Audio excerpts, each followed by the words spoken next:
தோழர் திரு நக்கீரன் கோபால் அவர்கள் உரையாற்ற அமைக்கின்றோம்.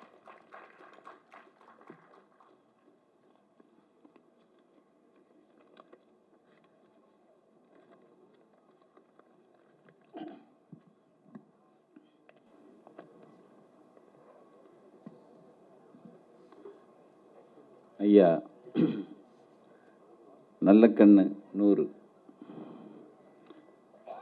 இந்த விழாவினை இன்னொரு நல்லக்கண்ணு எடுக்கிறாரு. இந்த நல்லக்கண்ணு 2வது நல்லக்கண்ணு தோழர் ஐயா நெடுமாறன் அவர்களே, இந்த விழாவினை சிறப்பாக விமரிசையாக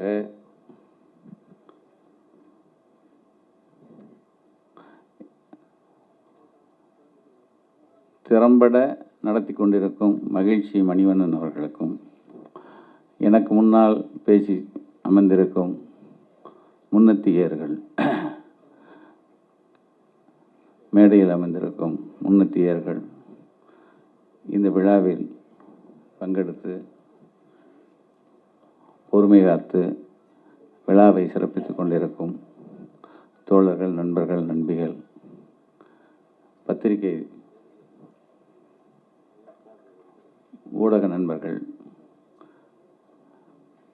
பெரியோர்கள், சான்றோர்கள் அனைவருக்கும் நக்கீரனின் வணக்கம்.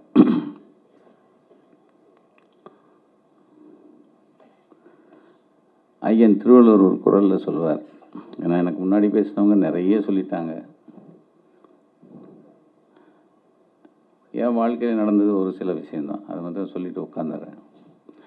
ஐயன் திருவள்ளுவர் ஒரு குறளில் சொல்லுவார், நிலையின் திரியா தடங்கியான் தோற்றம் மலையின் மானப் பெரிது அப்படின்னு சொல்லி. அந்த குறள் யாருக்கு பொருந்துமோ இல்லையோ, அது தோழர் நல்லக்கண்ணுக்கு தான் ஐயன் திருவள்ளுவர் எழுதின குறளை அது அப்படியே உரித்தாகும். அதாவது அது குறள், அதுக்கு அந்த பொருள் என்னென்னா, கொண்ட கொள்கையிலிருந்து மாறாமல் ஆரவாரம் இல்லாத அன்பு, பண்பு, இது யாருக்கெல்லாம் இருக்கோ அவங்க மலையை விட பெரியவங்க அப்படின்னு சொல்லி அப்பயே ஐயன் திருவள்ளுவர் குறளில் சொல்லியிருப்பார். அந்த குறள் சரியாக பொருந்துவது தோழர் நல்லக்கண்ணு அவர்களுக்கு. ஆசையே இல்லாமல் ஒரு மனுஷன் இவ்வளவு 100 வருஷம் வாழ முடியுமா? வாழ்ந்திருக்காரு. அவருக்கு நம்ம வாழ்த்து சொல்லிட்டு இருக்கோமே, எப்படி யோசிச்சு பாருங்களேன். நாங்கள் ரொம்ப அவர் கூடயே வாழ்ந்துட்டுருக்கிற, அவரோட ரொம்ப பழக்கம் இருக்கிற, ஒவ்வொரு பிறந்த நாளுக்கும் குடும்பத்தோடு போயிடுவோம். காலையில் 8 மணிக்கெலாம். ஒரு முறை அந்த சுனாமி வந்துச்சு. அப்போ அவங்க திருமலை வாயில் இருக்கார். பதறிட்டார். அப்படியே பதறினா, வாழ்க்கையில் ஒரு மனுஷன் எல்லா ஏற்பாடும் பெரிய பெரிய ஏற்பாடு பண்ணியிருந்தாங்க, அதெல்லாம் விட்டுட்டு கதறாங்க. அப்படியே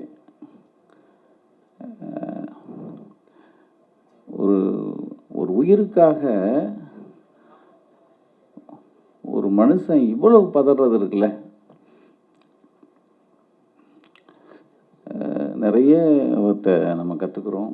நிறைய அவரை பற்றி பெரியவங்க சொன்னாங்க, எனக்கு முன்னாடி பேசியிருப்பாங்க. அவர் எங்கள் சௌரி வந்திருக்காரு, மருதன் வந்திருக்கு. சௌரியை பார்த்த உடனே ஞாபகம் வருது, அவங்க அப்பா சான்றோர் பேரவை நடத்தியிருந்தார். ஆனார்வனா எல்லாருக்கும் தெரியும். ஐயா தொடர் வண்டியில் போவாங்க, ரயிலில் போவாங்க, பஸ்ஸில் போவாங்க, நெருக்கடியில் போய்கிட்டே இருப்பார். அதை பற்றிலாம் கவலைப்பட மாட்டாங்க. எந்த ஊருக்கு எந்த விழா எந்த நிகழ்ச்சினாலும் பஸ்ஸு தான் அவங்க பொதுவாகவே.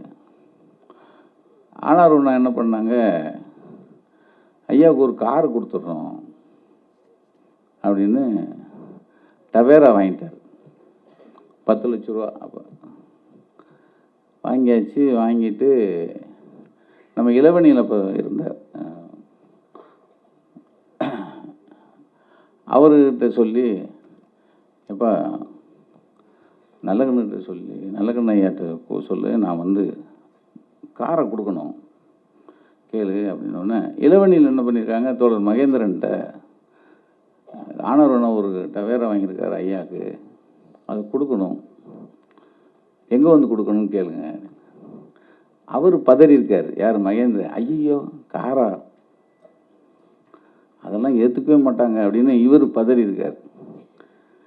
இதை போய் இளவணியில் என்ன பண்ணிட்டாரு, ஆனவரன்ட்ட சொல்கிறாரு, இந்த மாதிரி இல்லை இவரே மகேந்திரனே பதறாரு, அப்புறம் நம்ம அவர்கிட்ட போய் என்னத்தை சொல்ல அப்படின்ட்டு, சரி ஆனவரனை என்ன பண்ணுறாங்க, நானே கேட்போம், நம்மளே போய் ஐயாட்ட போய் கேட்போன்னு ஐயாவை சந்தித்து, ஐயா கோச்சிக்கூடாது, கார் வாங்கிட்டேன், நீங்கள் இனிமேல் அந்த காரில் தான் போகணும்.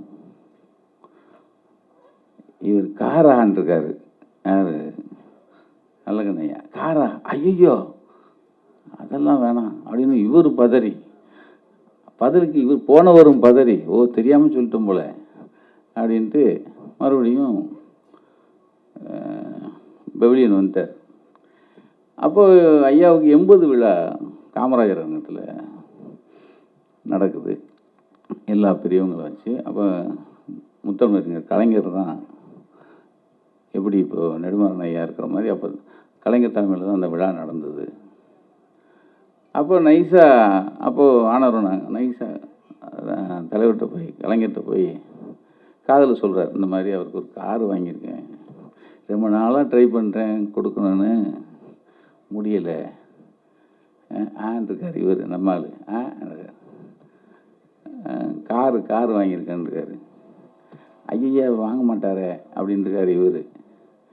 எப்படியாவது கொடுத்துருங்க, நீங்கள் சொன்னால் கேட்பாருங்கிறத நான் சொல்ல முடியாது, ஆனால் நான் முயற்சி பண்ணுறேன் அப்படின்னாரு. அப்போது மேடையில் வச்சு பெரியவர் சொல்கிறாருங்கிறதுனால அதாங்க பண்பு வாழ்க்கையில். நம்ம போய் சொன்னாலும் ஒரு கருத்து சொன்னாலும் ஏற்றுக்குவார், நல்ல கருத்தாக இருந்தால். அப்போ கலைஞர் சொன்ன உடனே மேடையில் வச்சு தாப்பாண்டியன் அப்போ அண்ணன் இருந்தாங்க, அவர்கிட்ட கொடுத்து சாவியை காரை எடுத்துங்க அப்படின்னு சொன்னோடனே சரி வேறு வழி இல்லாமல்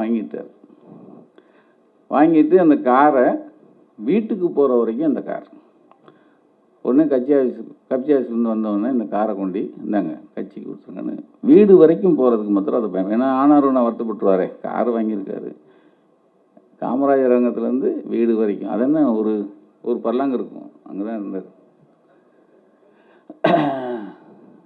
ஒரு மனுஷன் இப்படிலாமா வாழ முடியும், இப்படிலாம் இருக்க முடியுமா?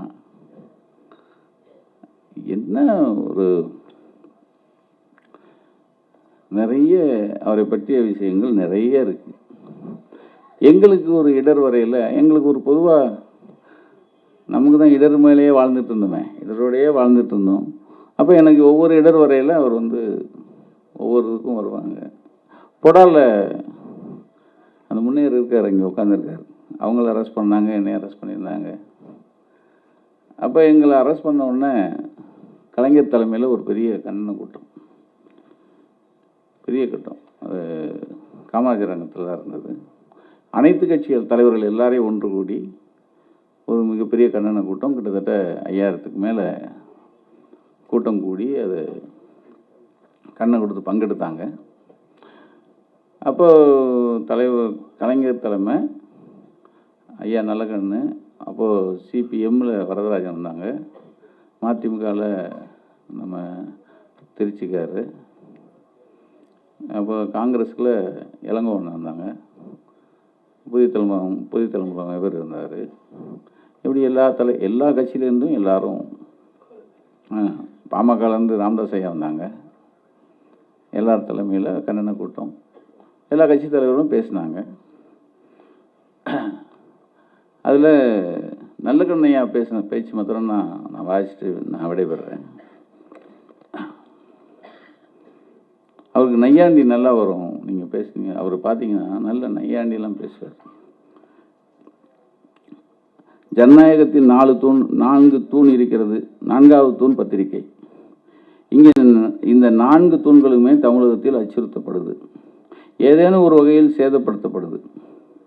ராணிமேரி கல்லூரிக்கு 9 வருஷம் கழித்து 9 லட்சம் ரூபாய் தரப்படுது.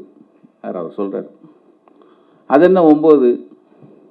எதுக்கு எடுத்தாலும் இந்த ஆட்சியில் 9, அது என்ன 9? அவர் சொல்கிறார் நக்கல். ஒன்றும் புரியலை. ராணிமேரி கல்லூரி வழக்கில் 3 மாதத்தில் தீர்ப்பு வரும்னு சொன்னாங்க. 6 மாதமாச்சு, இன்னும் தீர்ப்பு வரலை. 9 மாதத்தில் தான் வரும்னு நினைக்கிறேன்.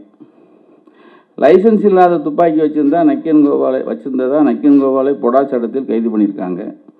நக்கீரன் இருவரையெல்லாம் தேடுறாங்கிற போது எந்த கிறுக்கனாவது லைசன்ஸ் இல்லாத துப்பாக்கியை வச்சுருப்பானா? அறிவு வேணாமா? அது அரசாங்கத்துக்கு தான் கிறுக்கு பிடிச்சிருக்கணும். யாரோ ஒரு தினகர் எழுதிய புஸ்தகத்தை வச்சு கேஸ் போடுறாங்க. எம்ஜிஆர் ஒரு புதிர்னு மோகன்தாஸ் புத்தகம் எழுதினார். வைகுந்த் என்பவர் நான் சமாளித்த சவால்கள்னு ஒரு புத்தகமும், லட்சுமி நாராயணன் கடமைகள் காயங்கள்னு ஒரு புத்தகமும் எழுதினார். இந்த புத்தகங்களை படித்து கேஸ் போடணும்னா யாரோ உள்ளே போக வேண்டியிருக்கும். பொடா கொடுமையை நாம் தடுக்கலைன்னா இந்த நாடே குட்டிச்சவராயிடும். யாரும் அரசியலே பேச முடியாது. இன்றைக்கி கோபாலுக்கு வந்தது நாளைக்கு எல்லோருக்கும் வரலாம். தலைவர்கள் இதுபோல் திடீர்னு கையை தூக்கிட்டு திடீர்னு இறக்கிடக்கூடாது. தொடர்ந்து கை உயர்த்தணும். தமிழகத்தில் உள்ள எல்லா நகரத்திலும் இதுபோல் கூட்டம் நடத்தணும். இது பொடாவில் கைது செய்யப்பட்ட எங்களுக்காக வக்காலத்து வாங்கி, அதாவது எங்களுக்காக ஐயா நல்லக்கண்ணையா பேசிய பேச்சு. நல்லக்கண்ணையா பொறுத்தளவில் அம்மா ரஞ்சிதம்மா இறந்த உடனே அவர் அந்த சமயத்தில் ரஞ்சிதம்மாவை பில்ரோதாஸ் மருத்துவமனையில் தான் அட்மிட் ஆகியிருந்தாங்க. பொழுதன்னைக்கும் அம்மா கூடயே உட்கார்ந்தார். கொஞ்சம் கூட நகலலை. எந்த ஒரு அரசியல் தலைவரும் தன்னுடைய துறவியாருக்காக இத்தனை மணி நேரம், அதாவது இவ்வளவு அன்பு காட்டி இருப்பாங்களா அப்படிங்கிறது சந்தேகம். அந்த அளவுக்கு அம்மா மேலே அவ்வளவு பிரியமாக இருப்பார். அது ஒரு வகையான காதல். நீங்கள் பார்த்தீங்கன்னா அவங்க குடும்பம் இன்னும் கொஞ்சம் பேர் தான் இருப்பாங்க.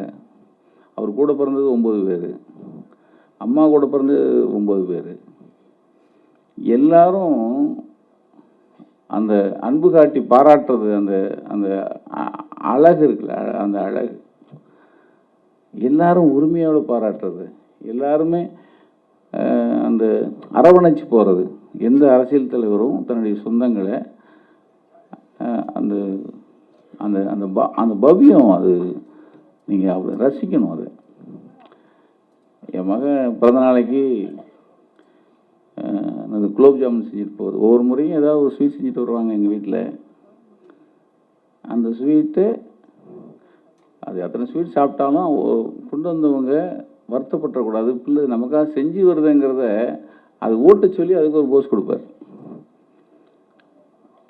அடுத்தவங்க மனசு கோணிடக்கூடாதுங்கிறதுல ஒரு ஒரு ஒரு மனுஷன் 100 வயசு வரைக்கும், இன்னமும் 100 வயசு வரைக்கும், இன்னமும் அது எங்கள் அறிவுமதியை சொன்ன மாதிரி இந்த ஆண்டு முழுக்க அவரை பற்றிய விழா, 100 ஆண்டு முடிவு விழா, அந்த நிறைவு விழாவை மிக சிறப்பாக செய்யணும்னு இப்பயே ஒரு அச்சாரம் போட்டாங்க. நிச்சயமாக, அதாவது ஒரு நல்லவங்களுக்கு நீங்கள் இதெல்லாம் அவர் விரும்ப மாட்டார். அது பொதுவாகவே அவர் அப்படி இதெல்லாம் ரொம்ப பூசுவார். நீங்கள் இவ்வளோ பெரிய முரட்டு ஷீல்டு கொடுக்குறாரு நம்ம மணிவண்ணன், அவர் அந்த ஷீல்டே வச்சுக்க மாட்டார். பார்த்தீங்கன்னா தெரியும். நான் அம்மா இறந்த உடனே அவங்க படத்தை ஒரு 3 சைஸாக போட்டு கொடுத்தேன். ஒன்று சின்னது, பெருசு. அந்த பெருசு எங்கே இருக்குன்னே தெரியல. படம் கூட பெருசாக வச்சுக்கூடாதுன்னு நினைப்பார். இப்படி ஒரு மனுஷன், அவங்க வாழ்கிற அந்த தருணத்தில் நாம் வாழ்கிறோம், அவங்க இருக்கிற இடத்துல நாம் இருக்கோம். அவ்வளோ பெரிய மனுஷனுக்கு வாழ்த்துறதுக்கு அதாவது அது ஒரு பெரிய கொடுப்பனே எங்கள் நெடுமாறன் ஐயாவுக்கு. அதாவது 92 வயது, அவர் 92 வயதாக அவர் பார்க்கல. 100 வயசு இருக்கிற நல்லகண்ணுக்கு தான் தலைமையில் இந்த விழா எடுக்கணும்னு முன்னெடுக்கிறது இருக்குல்ல, நீங்கள் அதுக்கு அந்த இதை இவ்வளோ சிறப்பாக செய்யணுங்கிற அது மகிழ்ச்சி மணிவண்ணனுக்கு அது ஒரு நினைப்பு இருக்குது பாருங்கள். அதுவும் ஒரு நிச்சயமாக ஒரு பாராட்டி தான் ஆகணும். ஏன்னா சாதாரண செயல் எல்லாரும் எத்தனையோ நல்ல ஐயா எல்லாரும் தான் பார்க்குறோம், எல்லாரும் தான் பாராட்டுறோம். அதை மெனக்கெட்டு இந்த விழா இவ்வளோ பெரிய விழா எடுத்து இவ்வளோ பேரை சேர்த்து நீங்கள் இந்த விழாவை சிறப்பாக நடத்துகிற தோழர் மணிவண்ணனுக்கும் இதுக்கு தலைமை தாங்கி நடத்துகிற ஐயா பழனிர்மாறன் அவர்களுக்கும் இந்த விழாவை தொகுத்து வழங்கி கொண்டிருக்கும் எங்கள் வக்கீல் பானுமதி அக்கா அவர்களுக்கும் இந்த விழாவை இந்த ஆண்டு முழுவதும் தொடர்ந்து கொண்டு செல்ல நக்கீரன் உங்களுக்கு உறுதுணையாக என்றும் இருக்கும் என்பதை கூறி இந்த வாய்ப்புக்கு நன்றி தெரிவிக்கிறேன். நன்றி, வணக்கம்.